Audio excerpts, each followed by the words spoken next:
This is the StoryWorks Reading Series, the podcast for readers, writers, and readers curious about writers.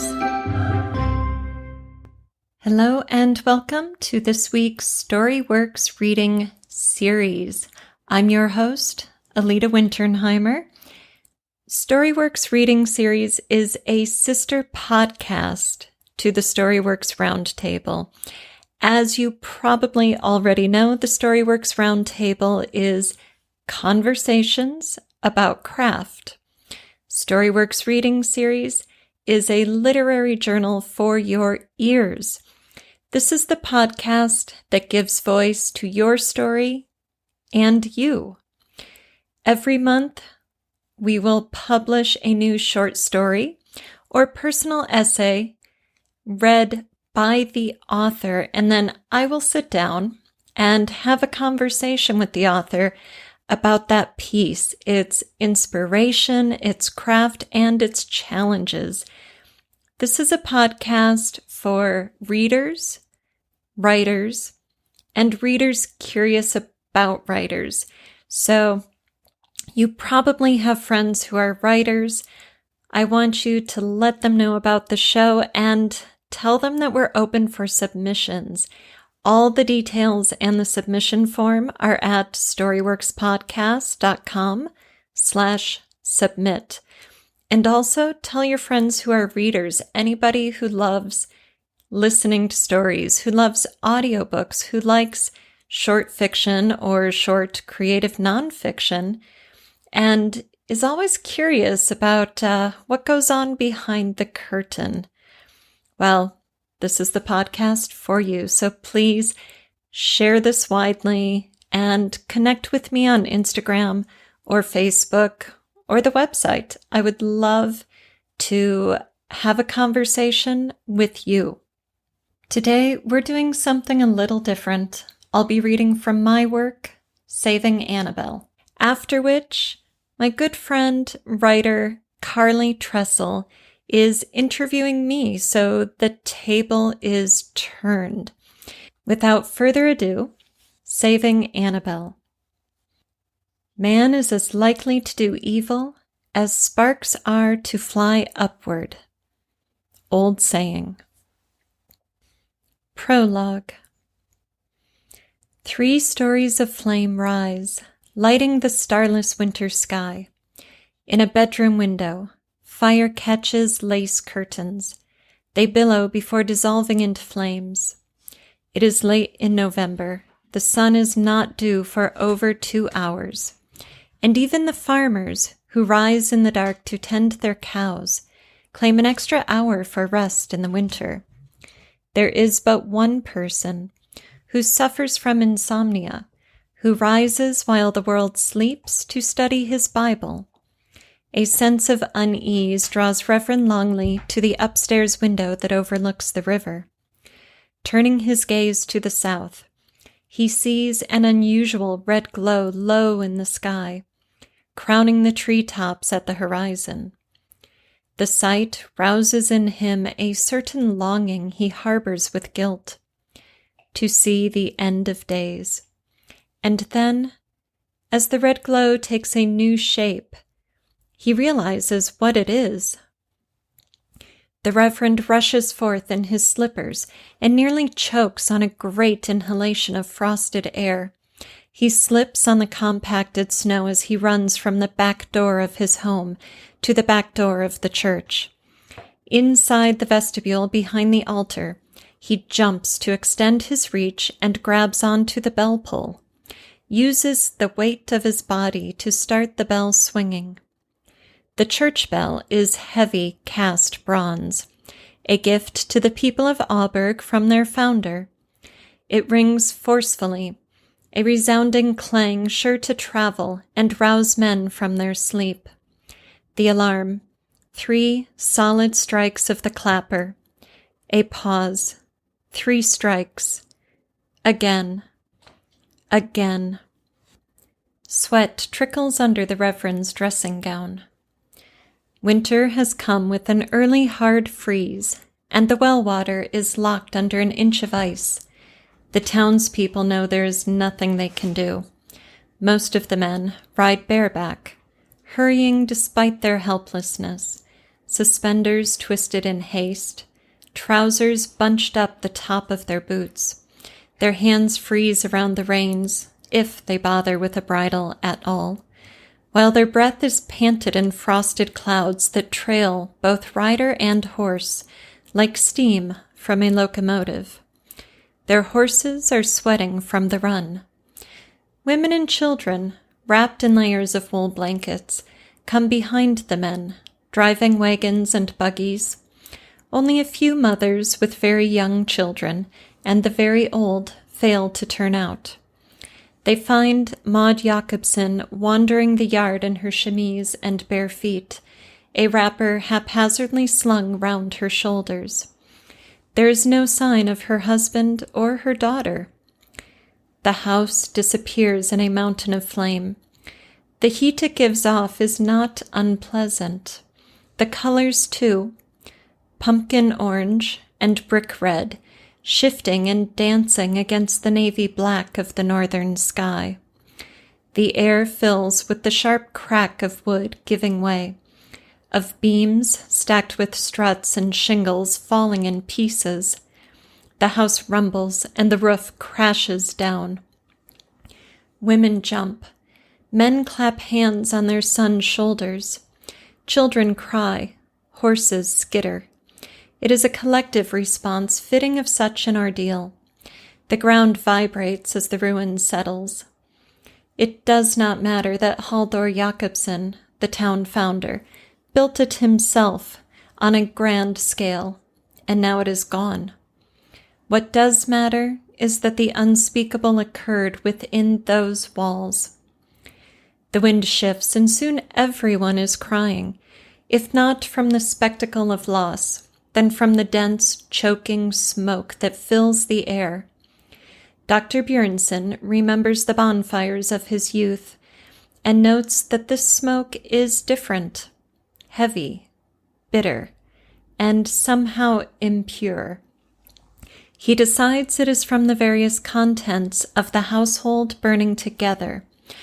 All of the larder, furniture, books, clothing, and for some reason he thinks of Maud's seldom-used parlor piano, its strings snapping from the heat, resounding one final, strange note.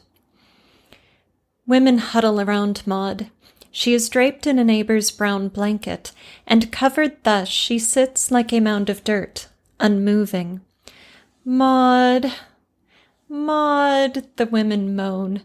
They wring their hands and clutch at each other. "She is in shock," says one. "Maybe she does not know," suggests another. Mrs. Björnson whispers to Mrs. Hanson, "The poor dear is not in her right mind. She is surely lost to us." And the news that Maud is hopelessly lost spreads through the circle of women, their skirts brushing the snow-covered ground as they shift with the discomfort of it all. "Poor Maud," they cry, knowing that Maud Jacobson's fate has cruelly turned and turned again. At the edge of the yard, far enough away to capture the entire spectacle with his accordion box, Clovis Mendelssohn sets up his tripod. He disappears under the black cloth. His spindly legs and those of the tripod prop up the dark spider shape. It is the chance he has awaited.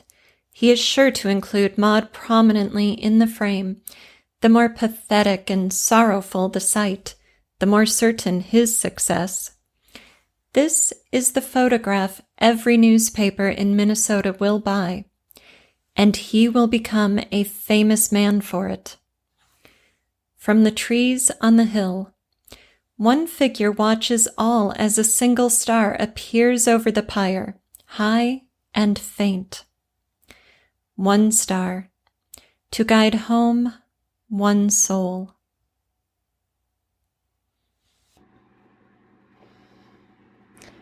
Chapter 1. We can no more choose the family we are born into than a match can choose what it sets alight. This truism brings me no comfort, only a conundrum. It seems my nearly 19 years of life have been shaped by chance. I could just as easily have been born to different parents and had an altogether different life. Another view, however, considers nothing random. According to this view, while I certainly did not choose my family, I was intended for them and they for me. Whether my life's course was thus set by chance or by divine intention, I cannot say. I find it is impossible to believe it matters one way or the other. I was born Greta Vanya Jacobson, and that has shaped my existence in this world. Every choice I have made, every action I have taken, has begun with that solitary fact. My earliest memory is of watching a chick hatch. The first fracture appeared as a jagged little line that spread across that perfect, smooth shell. I squatted in the straw and stared, afraid to blink for fear of missing the first miraculous appearance of new life. The tiny beak broke through at last. Then the head, skinny and wet with shining black eyes. When the chick had tumbled from its shell, it looked at me and peeped, stretching its scrawny neck. It stepped toward me in a fumbling, unsteady way and toppled over, its tiny wings beating. It looked raw and exposed, like one of the dead things our cats left on the porch. Only the chick was not dead. It was insistent. I was considering touching it when my mother came into the hen house and stood over me. "Well, Greta," she said, "it thinks you are its mama now." It was not entirely different when my sister was born, the year I was 5. Mother had a dream, no mere flight of fancy, but a tangible thing of beauty and hope. This dream filled her with a courage and light she had never known before. She told me the dream so often while working about the house that it became my favorite tale, and I learnt it by heart. Mother rose from bed in the middle of night and left Father sleeping soundly. She went out and sat on the bench under our biggest apple tree and gazed at the full moon, thinking how warm and peaceful the night. After some time, a light as bright as the sun flashed, and a shape came toward her. But she feared not.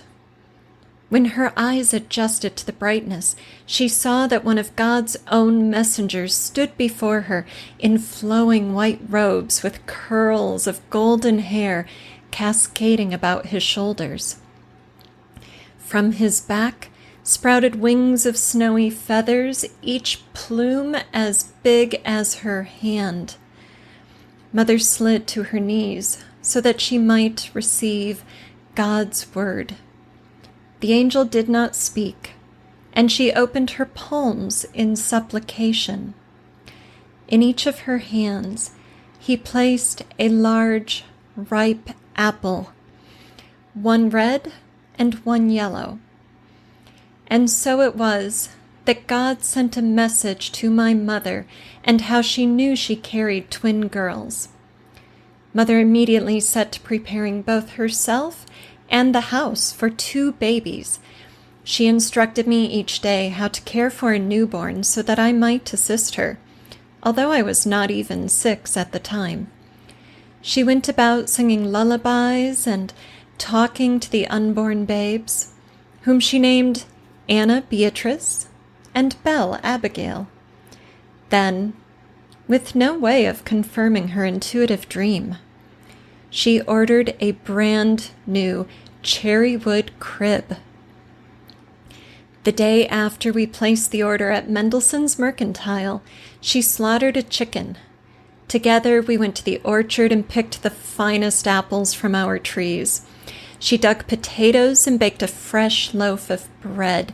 The feast she planned for that evening rivaled Christmas supper.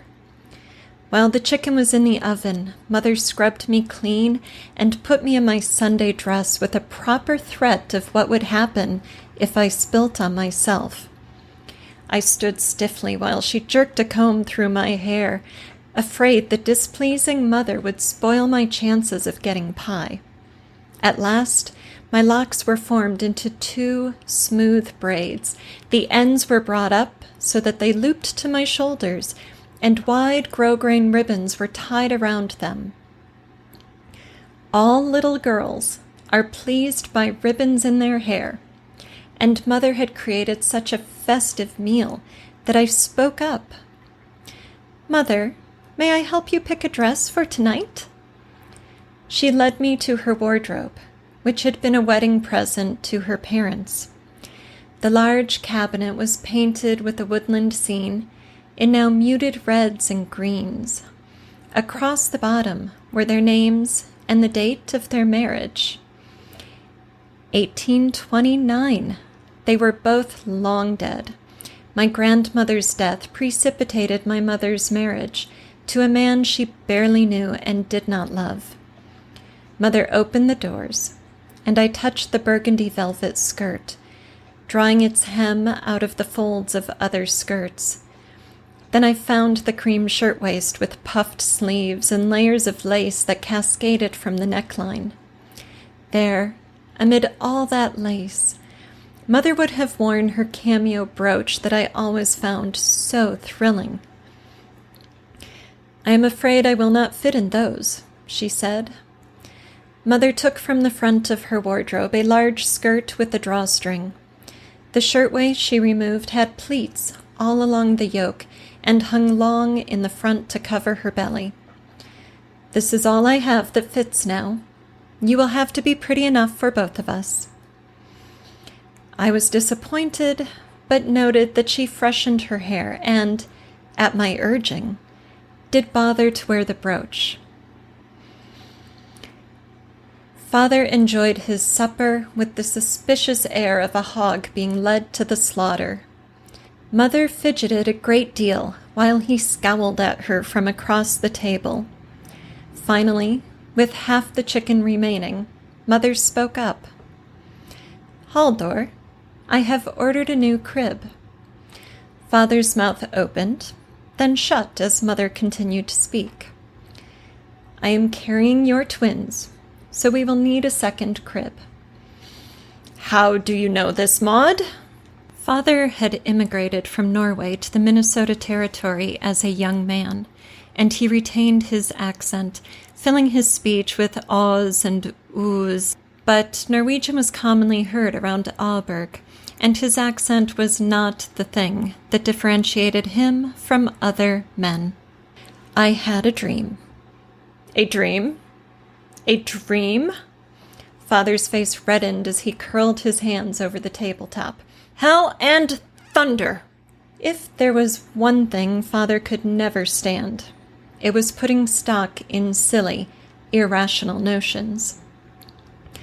I watched my mother to see how she would respond to Father's outburst, not daring to move even a finger. Mother stood up at the table, her protruding belly pressed against it, nearly in the remains on her plate. It seemed she was not to be put off by Father's vulgarity. "Haldor Jacobson, I am carrying twins and I need that crib. It will not go back." "It most certainly shall go back, unless you have some kind of scientific proof to support that dream." "I was visited by one of God's own angels. Here in this belly, I carry a creation of His will and design. If that is not evidence enough, then shame on you." "Maud, it was only a dream, a pretty dream you want to believe in. But that is all." "No, Haldor, It was a message from the Lord to prepare for a blessing. Why? Why would you receive this so-called message? What makes you special enough that God would communicate with you directly? Even at that age, I knew the tone Father's voice took when he was deriding Mother. I dared to look at her. She retained her composure, and in fact, looked as lovely as I had ever seen her.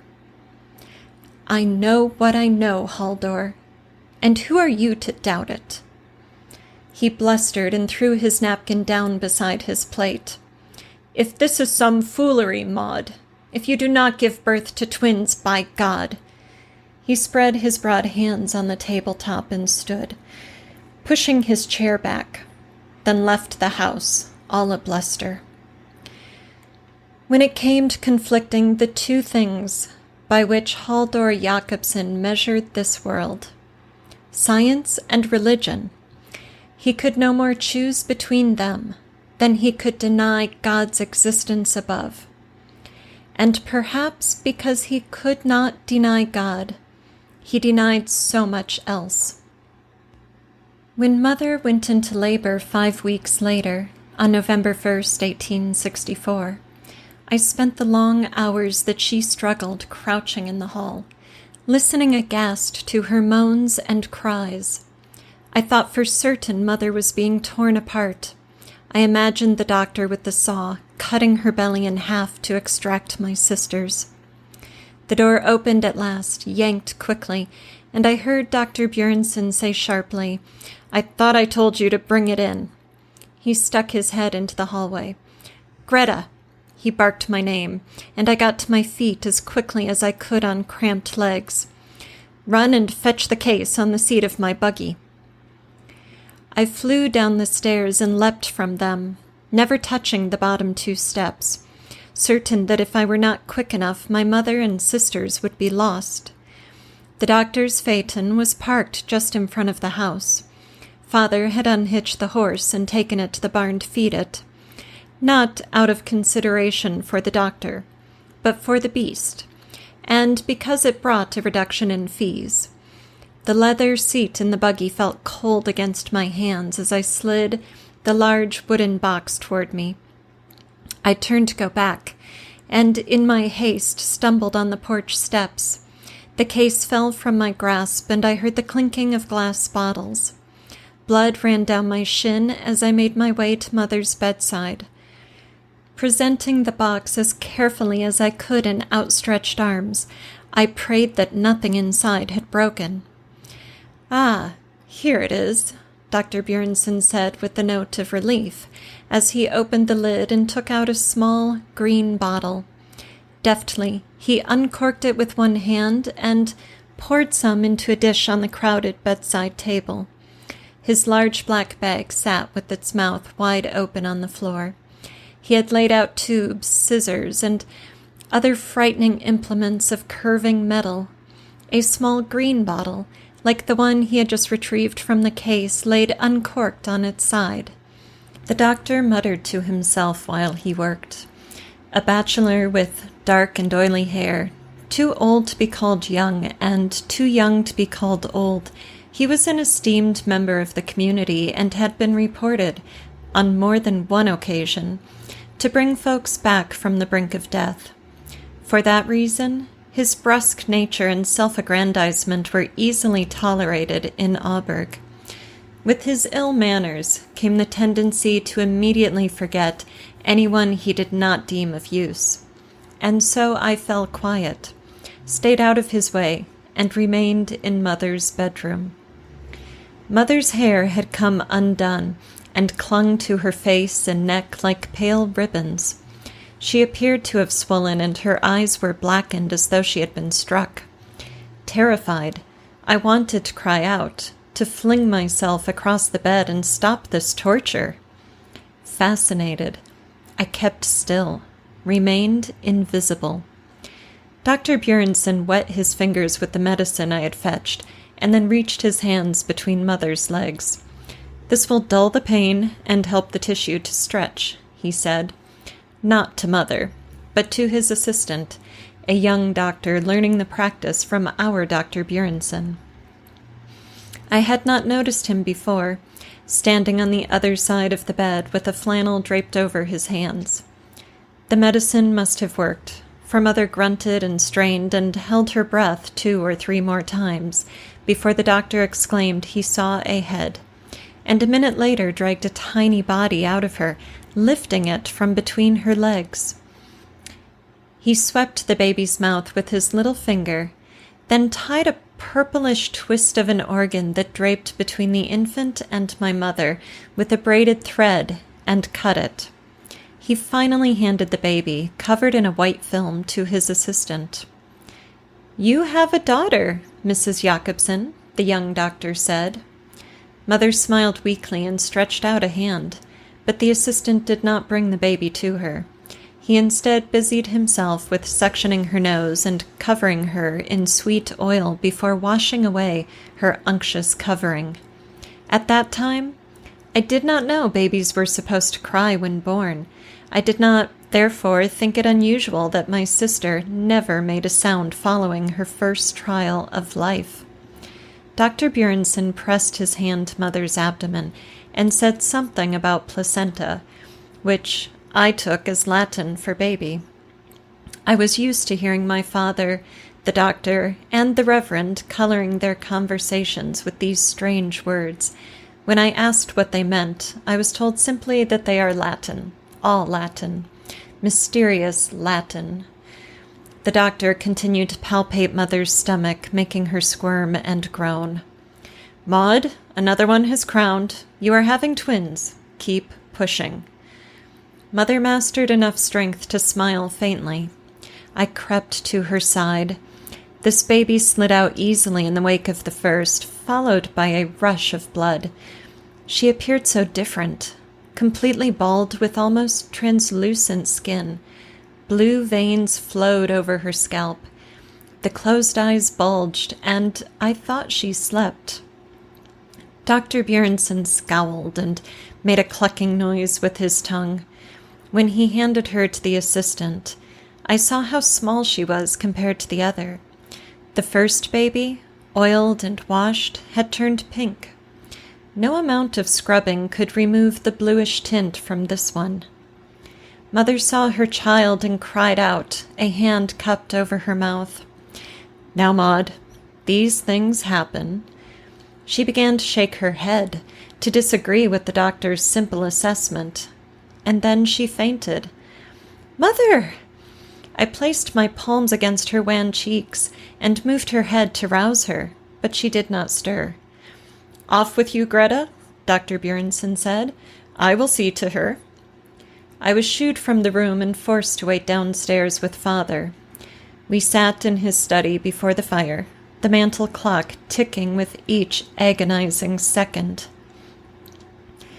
When Dr. Bjornson left us, the infant placed uncomfortably in Father's arms, he stopped by Reverend Longley's and told him that if he did not send some womenfolk out to the Jacobson place, Maud's surviving baby would follow its sister within a day. The Reverend wasted no time. He arrived in only a few hours, the poor nag pulling his buggy nearly run to death. Coming quietly with him, a plain girl of no more than 16 in a poor sack dress and a thin shawl. "Haldor, I pray we are not too late," the Reverend announced as he pushed through the front door. His brow glistened with sweat, and he dabbed it with a folded handkerchief, all the while panting with a most distressed look on his purplish face. Father came from his study, my sister still crying in his arms. She had so exhausted herself with the lack of comfort and nourishment that her fussing seemed like the pained mews of a kitten. "Reverend," Father greeted him curtly, never being one for expressive speech. The Reverend sighed, his chest deflating with the notable release of air, and his prominent gut again hung forward in its normal position. "Come, Eunice," he said. "This is Mr. Jacobson." The girl stepped out from behind him, and with his puffy hand he guided the sheep to the wolf. Eunice took my sister from father, cradled her as naturally as any mother, and, with a nod from the Reverend, stepped into the parlor. Reverend Longley closed the tapestry curtain across the doorway, and then clapped father on the shoulder. "All will be well now." "Who is that you have brought into my house? What is she doing in there?" "Haldor," the Reverend soothed, drawing out the final syllable like a purring cat, and led father from the hall with a hand on his arm. Father stared at the hand, small and soft against his muscular forearm, but he allowed himself to be led into his own study. Reverend Longley and Dr. Bjornson were the two men in Auburg that father considered near equal to him, as they were also educated men of prominent standing. Had anyone else brought a stranger into his house and sent her to the parlor without so much as an introduction, father would have run him off in a violent manner. Instead, he paced near the mantel, his agitation growing by the second. I remained in the hallway, uncertain into which room I most wanted to spy. Reverend Longley took a cigar from father's oak chest and looked at him smugly, his black piggy eyes squinting from within the folds of his face. "All is well now, Haldor. All is well." He clipped the cigar and lit it, rather enjoying father's mounting eagerness. "That girl," he pointed the cigar toward the hall and the drawn curtain. And from that moment on, I have not been able to see the Reverend's hands without thinking of each of his fingers as fat little cigars. "That girl is your wet nurse." "My what?" Father came across the room so suddenly that I thought he would take the Reverend by the throat. He instead reached for a cigar, and when he had it secured between his teeth, he went for the crystal decanter and poured himself a large brandy, without offering one to the Reverend. "Your wet nurse," the Reverend continued, "is saving that sweet baby's life." Confident of my father's praise, he poured his own brandy, though half as full as father's. "The poor unfortunate girl lost her child only the night before. When I heard Maud took ill and could not care for the infant herself, I made haste to deliver the girl to you." "Is she an adventuress?" father asked, always looking to root out the worst in anyone. "The girl is married, and her child was legitimate, though her husband is poor and has taken to drink. The definition of the intemperate brute, I am afraid. The child had been a great comfort to Eunice. Alas, the boy, only 4 months old, took ill with incurable diarrhea." He settled into the Turkish chair, and I thought the burgundy brocade made him appear even more purple than usual. "How did you find this girl?" Father remained standing, his full height dramatic and imposing. "You know I minister in Mill Creek, as the community there is without a resident preacher. Eunice is one of Mill Creek's poorest souls. But now, by doing this good for your family, I believe she may be bettered." Father sat across from the Reverend, finally settling near the fireplace. "And what am I to do with the girl?" "Give her room and board, a small allowance. It is obvious, Haldor.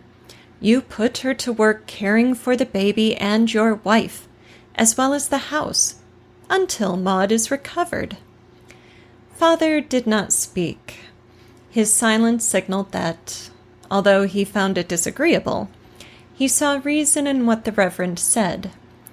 The Reverend knew to take it for assent, and, satisfied with the arrangements he had made, pressed himself deeper into the chair and took a long puff on the cigar. I did not, at that moment, know what a wet nurse was, but I understood that this Eunice had joined our house. So I turned my attention to Eunice herself. Barely parting the drapery, I slipped into the parlor and approached the girl. She sat in the center of the medallion-back sofa, and the state of her made me think how cross Mother would be if the upholstery were soiled. Eunice's long and unkempt hair matched her dull brown eyes. She had undone her dress and held the baby to her. This I could not figure, so I went closer. She looked up and smiled at me, revealing holes where teeth should have been. The ones that remained were grayish in color. I crept nearer. Eunice held my sister close, swaddled tightly with her face nuzzled against the girl's bosom. I stepped nearer yet, and heard a strange smacking noise that brought my attention even more sharply upon the baby. Her cheeks had turned rosy and her face placid as the tiny mouth gripped Eunice. I had seen a litter of piglets suckling last spring, but it had never occurred to my young mind that we humans did the same. Eunice continued to smile with that ashy mouth as I touched first the blanket and then the baby's cheek. I thought that pink plum of a cheek the most beautiful thing I had ever seen. "Would you like it?" Uncertain, I looked into Eunice's face, so round and simple. I nodded, and she patted the sofa next to her.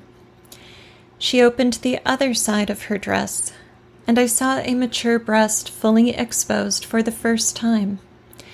A dark brown nipple stood out from the gourd-like mound of flesh. A few blue lines, like the ones that marked the dead twins' skin, radiated out from the teat. "Go on." She put her free hand around the back of my head and gently guided me to her. I knew not what she wanted, nor what I did, but I was curious as my lips found her breast. The flesh felt surprisingly hard and hot, like a stone sitting all day in the August sun. I had trouble at first, and Eunice whimpered at my touch. "Don't fear," she said. "Use your lips to suck on me." If I have one memory that has never been tainted by what came after, one memory that I believe in to my very core, it is this one. Once the thin and sweet milk came, it came and came, flooding my mouth. I swallowed, and it was comfort. I swallowed, and it was nourishment. I swallowed, and it was good. Eunice stroked my head and sighed as her engorgement eased. The scent of her rotten mouth drifted down, but it did not spoil things. My sister fell asleep at the one bosom. Mine cooled and became malleable against my lips the more milk I released. I felt warm through and through, and the incredible events of the day no longer seemed so terrifying. I let my head rest against her thigh. "There now," Eunice said, sounding much relieved. "You are my little darlings." "Eunice," the Reverend called from the other side of the curtain. "Coming." She shifted so that I slid from her lap as she rose. She laid the baby on the sofa and quickly did up her dress. "Coming, sir," she said again. With the baby in her arms, she pulled her shawl around them both and went to the hall. I trailed at Eunice's side, warm and sleepy. "Ah, there is the little angel." Reverend Longley poked a stubby finger into the baby's blankets. "She fed well, then?" Eunice nodded. "It has all been arranged, Eunice. You shall stay here and take care of things for as long as you are needed. You will get room and board, plus 50 cents a week. Eunice nodded again. "Haldor," the Reverend said, "I need a name to log into the town records for this one. Father always looked cross when he did not have an answer for something. It took a moment for his brow to unfurrow. "Annabelle," he said. "Ah, a fine name, indeed. Annabelle Jacobson." The Reverend turned to the door, and then stopped and turned back. "Is there a middle name?" "No." When Mother found out that Father had given my sister the dead twin's name to carry through life like an appendage, she was grief-stricken all over again. She took to calling Annabelle the baby, or sister, but never referred to her youngest child by name. The poverty Eunice brought into this house unsettled Father, and so he instructed Eunice to bathe and borrow one of Mother's lesser outfits. Clean and dressed, she appeared a respectable servant, provided she kept her rotting teeth behind sealed lips. Eunice proved a hard-working girl. The joy she took in caring for Annabelle and myself equaled her fear of displeasing Father. She regularly allowed me to nurse alongside my sister, but only at night when Annabelle woke hungry and Mother and Father slept. On these occasions, Eunice became serene and her face transformed from the simple, troubled, homely girl that she was to almost pretty and positively peaceful. When I lay there suckling, I liked to keep one hand on Eunice and the other on Annabelle. Is there anything as marvelous as the contentment of a babe at the breast? When Annabelle turned 4 weeks, Mother came out of her delirium and first rose from bed. Eunice sat in the rocker, wearing Mother's old chintz house dress with her hair smoothed back into a braid. Annabelle lay in her arms, suckling with the voracity of a child determined to grow, and Eunice wore that peaceful look on her face. I sat on Eunice's bed in one of my nicer dresses, my feet dangling over the side. Mother appeared in the nursery doorway in her wrapper, looking gaunt and haggard. Her sunken eyes were ringed in dark circles. Her pale lips had cracked. Her snarled hair engulfed her head. Her hands trembled. The vision so unsettled me that I scooted off the bed and went to Eunice's side, where I stared at my mother as though I had never seen her before. Eunice glanced up from the baby. "Feeling better, ma'am?" Mother's trembling increased, then spread from her hands into her shoulders, and finally through her entire frame. Without a word, she turned and crossed the hall to her own room. The door shut, and she was gone, just as quietly as she had come. Eunice touched my hand. "Don't worry," she said. "I am here now."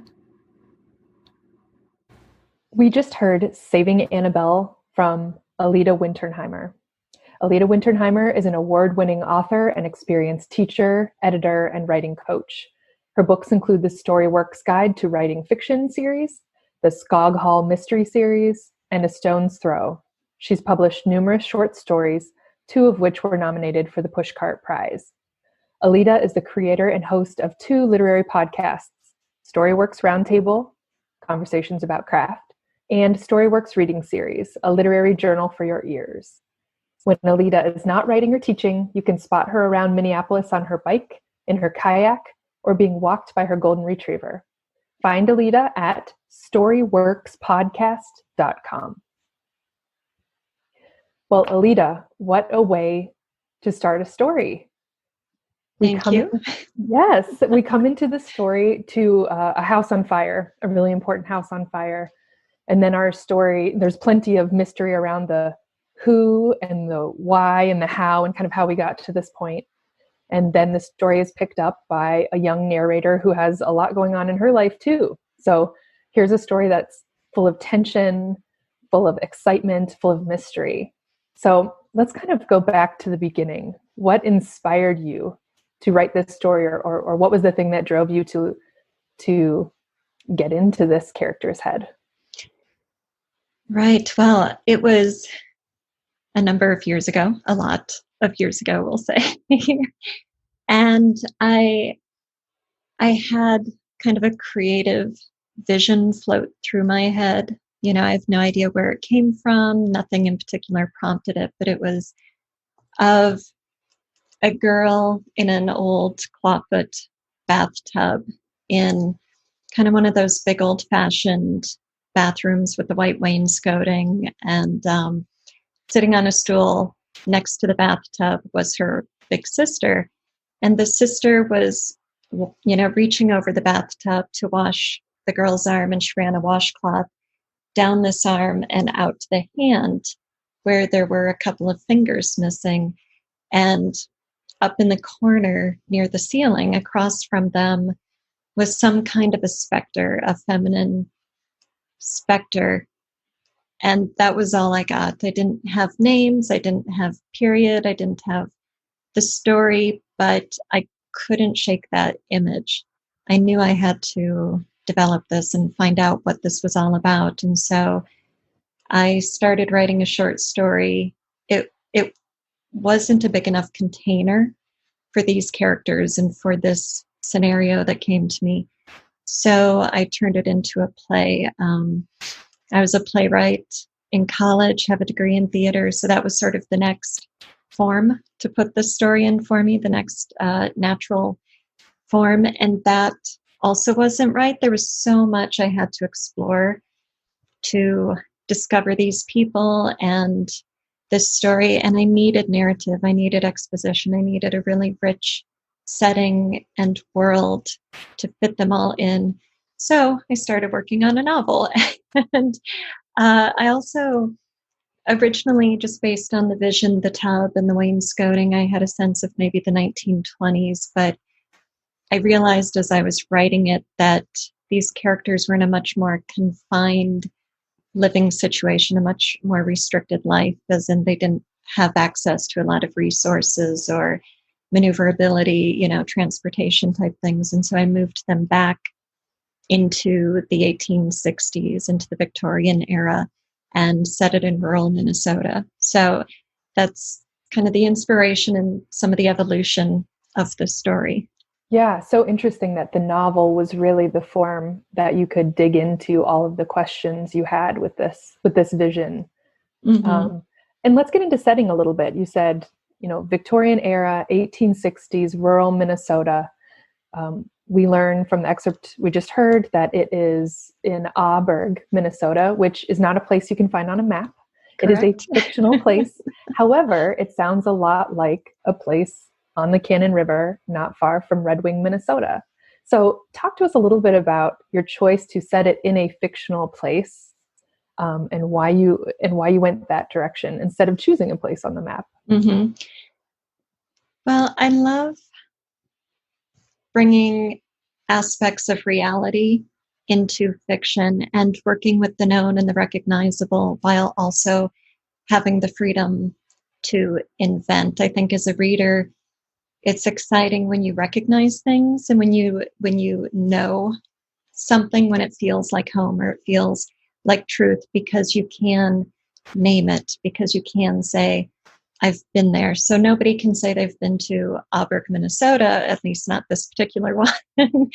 But they can say, I've been to the Cannon River, I've been to Red Wing, I know Goodhue County, I know this landscape, I know this lifestyle. And so that gets me excited when I'm writing. And I, early in my drafting process, or medium early in this long timeline of working on this book, I received an artist residency and grant to go spend a month at the Anderson Center, which is an artist retreat just outside of Red Wing on the Cannon River. So I spent that time conducting research, getting to know the landscape, biking, walking, driving, taking lots of pictures, going to the Historical Society.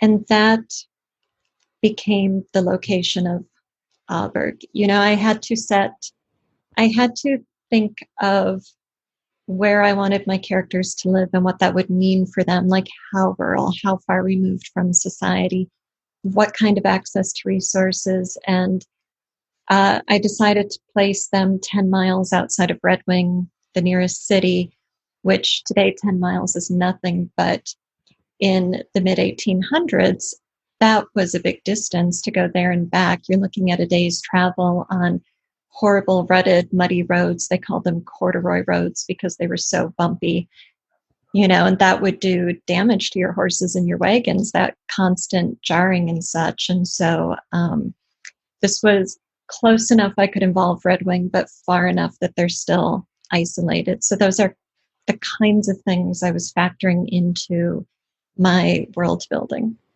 And you clearly did a lot of historical research to build this world. And I know from conversations we've had, writer to writer, that you do enjoy the research process quite a bit. And I hear you on that. So let's talk a little bit about that. How do you balance doing the historical research and making sure you have the context for the story you want to tell and the relevant details without overusing details or shoehorning them in where they don't belong? Can you say a little bit about that? Right. Well, shoehorning is a word I like to use, actually, because yes, that's from you. Okay. Right. Yeah, I did a little, she took my word. Okay. Yes. Synonym. Thank you for letting me use that word. It's perfect. Of course. Yes, it works.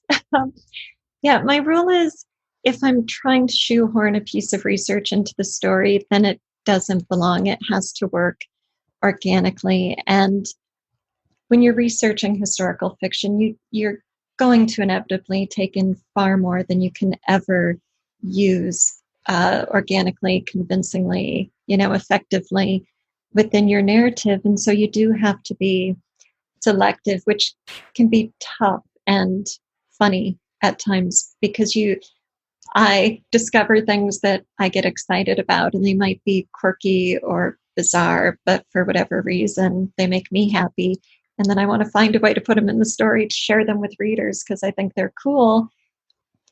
And the question is, how do I make it relevant? So an example of this, I went to a living history farm here that the Minnesota Historical Society runs. And I was walking around with a little notebook and I was asking the reenactors questions and, getting weird looks because who takes notes at at a history farm? But one of the things I learned in this kitchen scenario where a reenactor was baking bread in a wood-fired iron range was that when people built their houses in the Victorian era, they would use narrow floorboards in the front of the house. So when guests came, the parlor, the sitting room, the entryway had a certain feeling of luxury, of status, because narrow floorboards cost more to make and to lay in place. You need more of them to fill a room. But when you would walk into the back of the house, in the kitchen, the pantry, the mudroom, they would have wider, rougher floorboards. And I thought this was really exciting. I mean, it's super dorky to get excited about the width of floorboards in the Victorian era. But I was intrigued that even in a rural setting, this would matter. Even in a rural community, social status is that important. And so I wanted to find a way to put it into my story, but I couldn't let myself just put it into the story. And, I would have to go back and look to see if I fit it in. I think I did. I really think I did. But, if a character walks into your kitchen and notes the floorboards, then it becomes about social status. It becomes about gaining access to a part of the house that's normally reserved for family. And it might be about snobbery or judging somebody. So the floorboards can't be there for the sake of the floor or the sake of my research or the sake of my pride, right? They have to be there for the sake of the story and in service to something bigger than the floor. Yes, I hear exactly what you're saying. And I've had that experience too, where I desperately want a detail to go in, but it may not be doing anything other than just, tickling my fancy to have it in there, right? That's something, actually, those details specifically as they relate to class or wealth, or the wealth of the household that we're immersed in, like in the prologue, the parlor piano, which I know you and I talked about that, Alida, the parlor piano as a signal of wealth, or a certain amount of wealth. The lace curtains struck me as I reread the prologue, that this is a house that has lace curtains, which, not all homes in this era and in this time, in this part of the country would. Right. And I think those signifiers of wealth, especially as they're being destroyed in the prologue, have a really powerful effect, that they're all subtle details, but they have this cumulative effect. Yes. Thank you. That was, the prologue is establishing, subtly, whether readers are aware of it at this point in the first few pages or not, that this family home the town founder built is really extravagant for this town, for this location. Haldor Jacobson, put into this home the best that he could afford because status is important to him. And so you have farmers coming and immigrant laborers coming, and, other than the town doctor and the reverend whom you meet in both the prologue and the first chapter, that's it. Those three men, that's kind of it for society in Auburn, Minnesota. And so the parlor piano, especially because it is linked with Maud specifically, is meant to have a tragic feel to it. Yes, that makes perfect sense with how we see the story start to unfold, especially in chapter 1. Let's go back to Haldor for a moment, or let's talk about Haldor Jacobson. Certainly, so he's absent from the prologue. He's in fact one of the people who we don't know where he is, but we learn quickly or I should say we get a taste in chapter 1 early on, his power over his household. He is a society man. He's the founder of the town. So imbued in his character is a lot of power. Also, the sense I got from this excerpt was how much this story will be centered on the women in his world. Also, spoiler for you listeners, I have read more of this story. So there's some, so I'm not going to pretend this is the first time or the only bit I've read, but I can say the female characters are who around whom the story revolves. And also the story is told from Greta's point of view, right? But why I want to bring Haldor up, landing this plane, is he is, to put it mildly, he's not very likable when we see him, and he's a bit of a grump, and more unfolds about him without spoiling anything. And so how did you really get into the character Haldor to understand how he functions? I'm going to throw a few things at you. How he functions in the story, what motivates him. How did you develop this character? Right. That is a deep question. Haldor is something of the villain of the piece. He's not a simple black hat. He's a deeply conflicted man. And, I stated in chapter 1, Greta, as the narrator, says that because he could not, science and religion are his two ruling forces in his life, and he cannot reconcile those two things at all times. And that conflict is a great burden for him. And, the line is something like, because he could not deny the existence of God, he denied so much else. And as the story progresses, I needed to really understand those motivators in order to not make him a caricature, in order to not make him a black hat. And I had to do it in ways that were discoverable by Greta, because she's my narrator. She's my single point of view. So there was no omniscience in this. I could never just enter his head. So I journaled.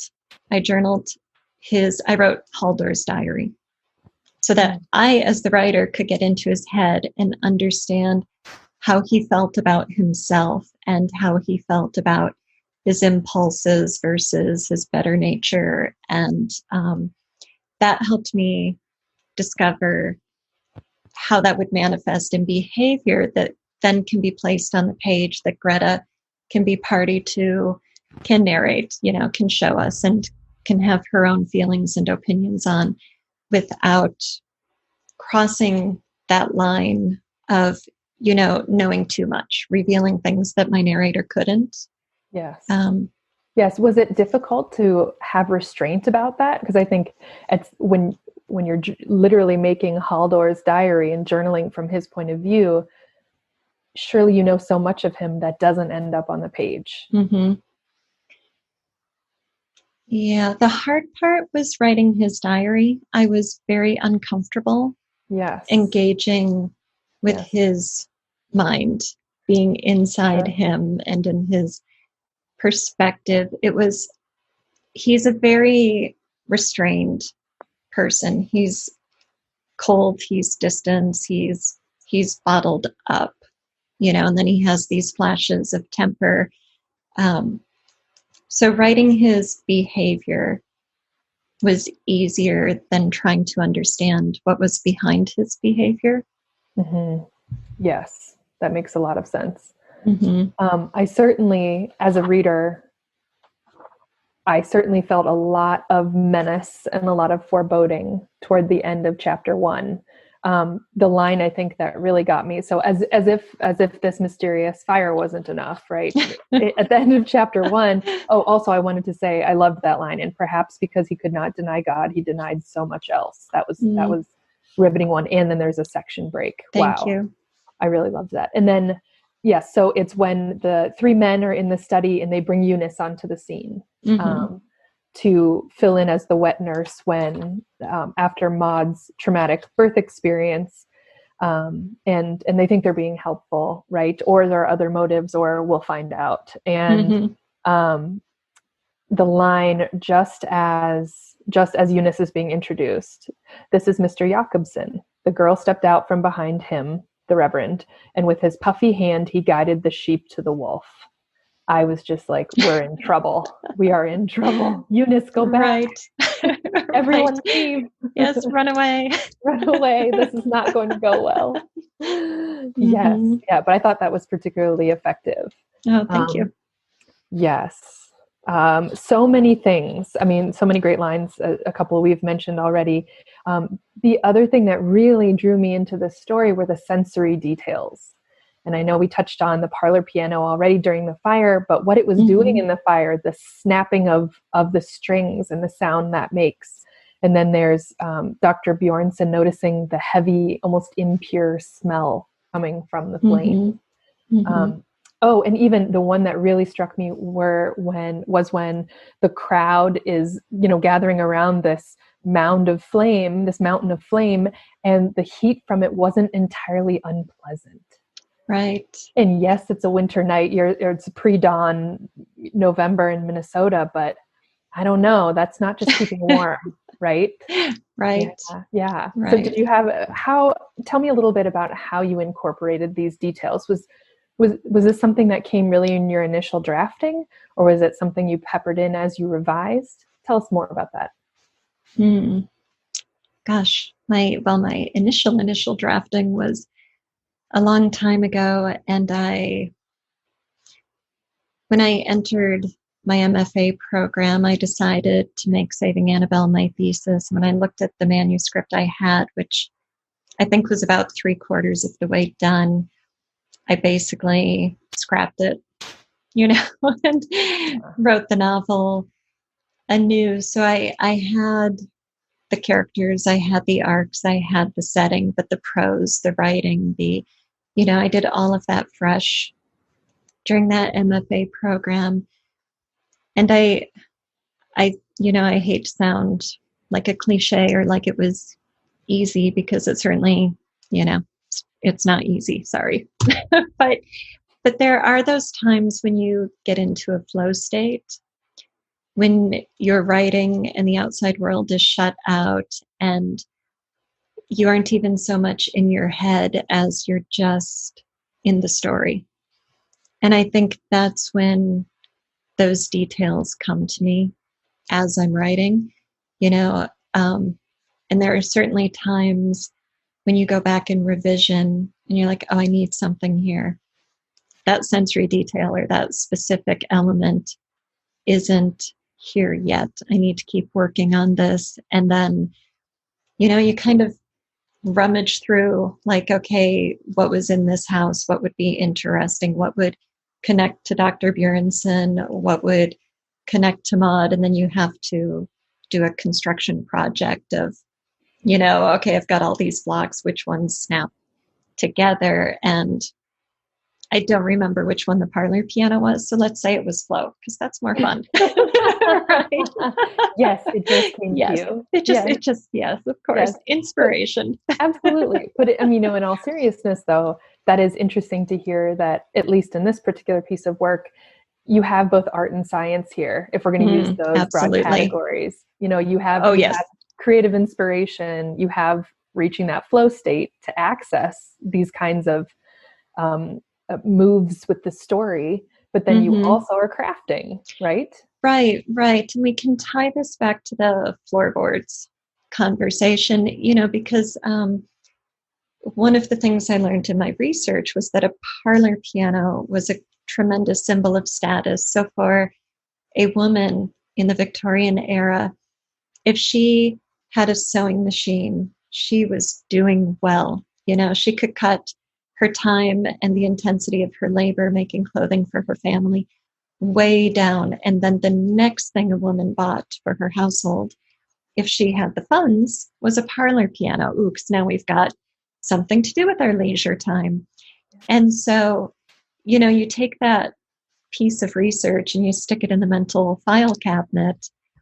And I knew, because Haldor cares about status and he cares about appearances and how he is perceived as the most powerful man in this community, even though he's not a great husband to Maud, he's going to buy her a parlor piano, right? And so Maud has this great status piece, but it's seldom used. And, in that fire scene, we see Maud's ultimate fate.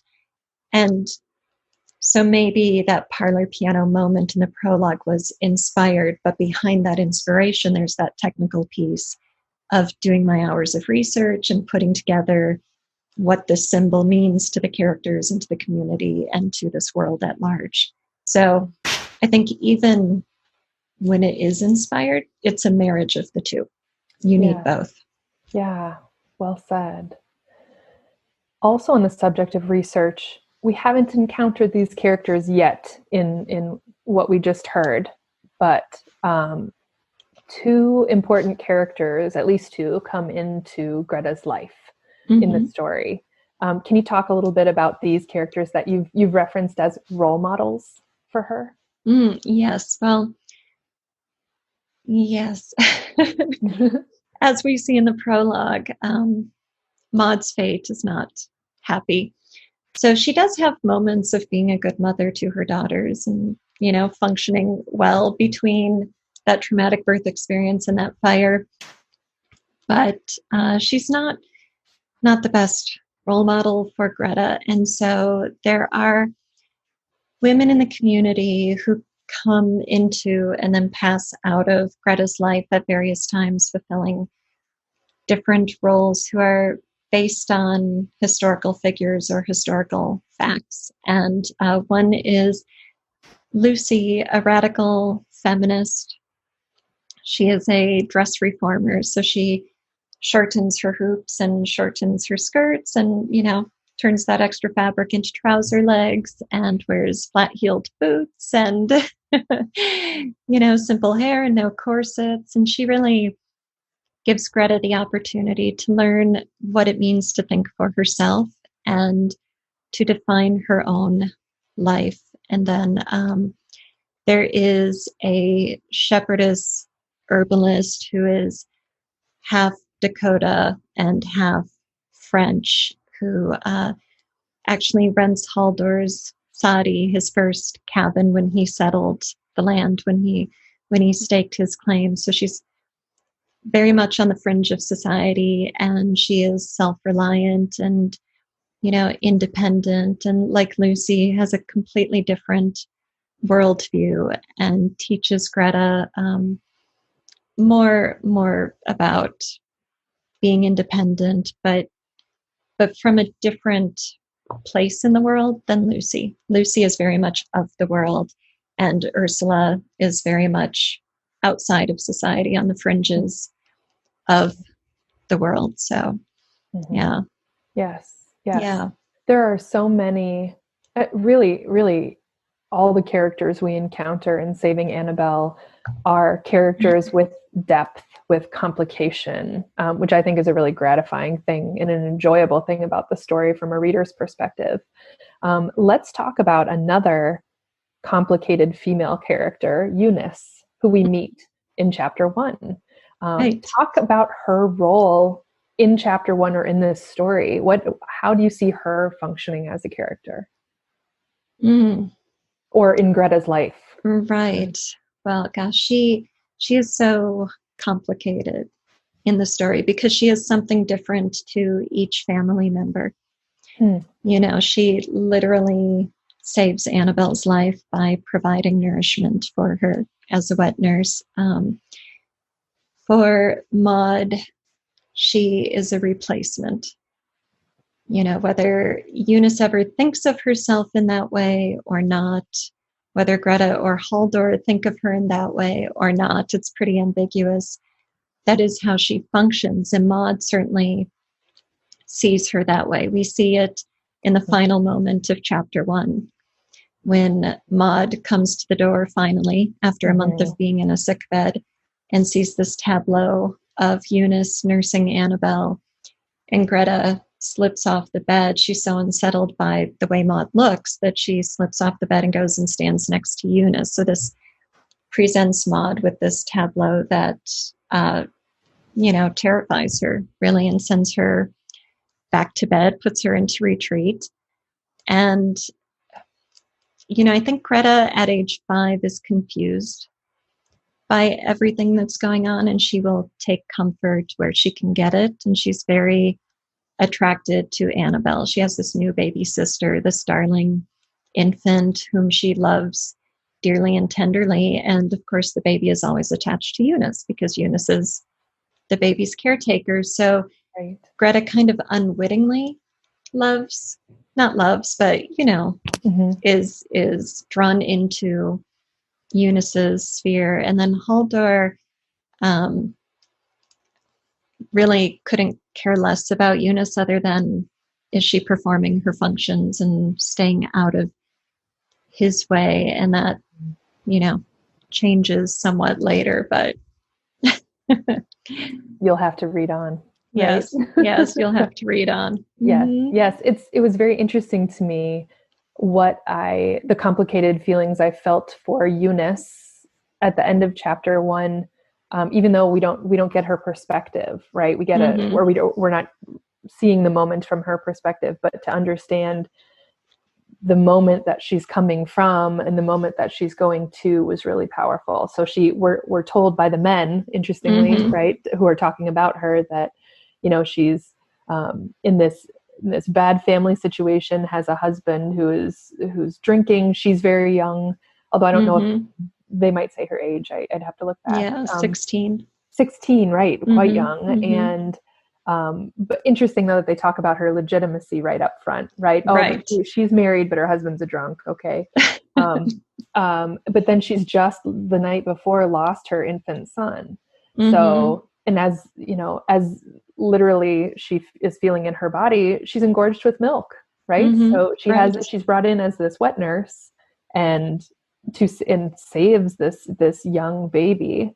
but then also is a source of comfort, like physical comfort for Greta in the moment. Yes, she is. And Greta is physical comfort for Eunice as well. You know, as you mentioned, she's engorged. And so she is in pain and, you know, needs her milk to be expressed. She needs physical relief. She also needs to keep her milk because it's now become her livelihood. She can't let her breast dry up suddenly because of this twist of fate of Maud taking ill. And so when she asks Greta to nurse, there is a creepy element to it, which I intend. You know, I intend it to be rather creepy because of that sense of her replacing Maud and maybe overstepping bounds. But it is inherently practical and physical necessity. A newborn is only going to take a couple teaspoons of milk, and she needs she needs this to happen. And so even though it's physical and practical, having Greta nurse, they continue this later at night. And so then you kind of have to question Eunice's motives. Does it remain purely physical to keep her milk abundant, or, you know, how? And it was interesting to me too. I felt because of that scene, because of that nursing moment, I was able to frankly embody or understand, you know, empathize with, and then on some level, you know, feel an embodiment of Eunice's situation. And also, you're brought into this strange house. You're sitting on this expensive furniture. Her house is definitely not like this from what we know of her. And now, like you said, the stakes are very high, in her world. I mean, so she's just had this terrible loss, but also it's an opportunity in a twisted way, you know. So I say all of this to say very memorable and also nuanced as a way to get deeper into these characters' worlds and see that it seems like things are only going to get more complicated from here. Thank you. Yes. Yeah. More complicated for sure. There are so many themes at work, even in the first, you know, in the prologue in the first chapter that we heard. And certainly we've touched on some of them, but certainly the relationships, you know, motherhood and sisterhood and daughterhood are in there, to put it very generally. But are there other themes, without, of course, spoiling anything in the plot, but are there certain themes that really kept you excited and pushing forward as you created this novel? Yes, I think finding one's own path, making a life of your own choosing, specifically as a woman in a world where you don't have control and you don't have power, and looking for ways that you can create control and power for yourself in these circumstances, in this environment where you are never invited to do that. You always have to find a way to take it. And so, you know, in chapter 1, when Maud orders the crib for herself and then stands up to Haldor at dinner, you know, literally stands up at the table with her big belly and says, you know, it's you or God, your choice. And she knows which button to push there. So that was one of Maud's finer moments.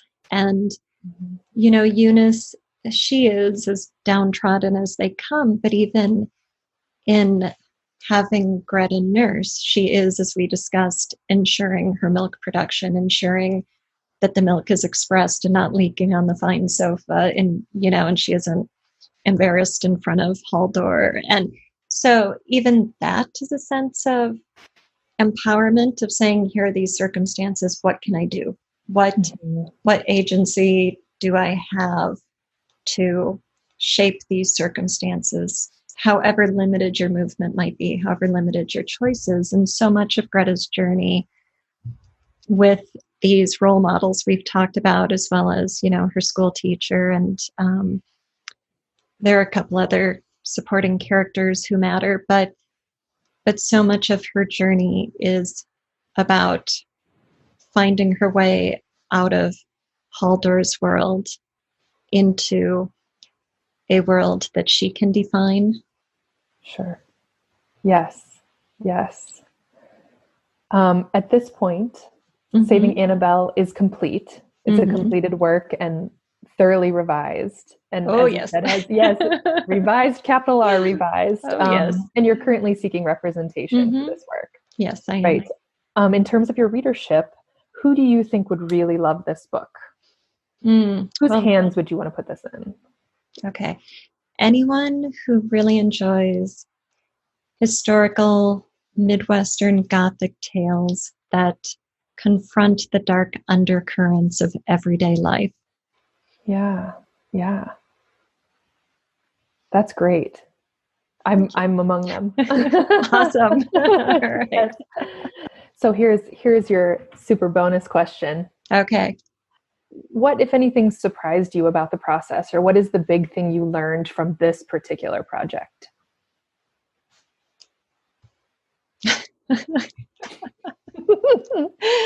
Take your time. Stump the writer, Carlee. When I got to the MFA program, I had most of a manuscript, and I think there was a temptation to say, I have all these words, and so many of them are good words. I just need to cut this, move that, fix this. And you think of it like taking down a brick wall and putting it back together, but that doesn't work. It just does not work. So I found it was much faster, much more fluid, and much more satisfying, and so much more fun to just know that the story was in my head and in my heart, and to just write it, just start over. I think a less experienced version of myself would hear you say that and think, well, what all that time you spent drafting, doing those previous drafts, wasn't that all wasted time? What would you say to that less experienced self? What would you tell me? Well, yeah, no, it wasn't wasted time, because that drafting was part of my learning process. It was part of my education as a writer. It was also creating this story and building these characters and building this world. And so, but it wasn't done, and it wasn't ready, and I wasn't satisfied with it. So given that it needed to be done again, I was able to take all that I had learned and all that I had invented and start fresh. And that was fulfilling. Whereas the reconstruction process was manual labor. Yes. As opposed to creative joy. Yes. That's a great place to land. Creative joy. I know that's certainly what I go for. Yeah. Me too. Thank you, Carlee. This has been so much fun. Oh, for me too. Thank you so much for having me and letting the tables be turned. Thank you for listening to the Storyworks Reading Series. Please subscribe, rate, and review us so other readers and writers can find the show.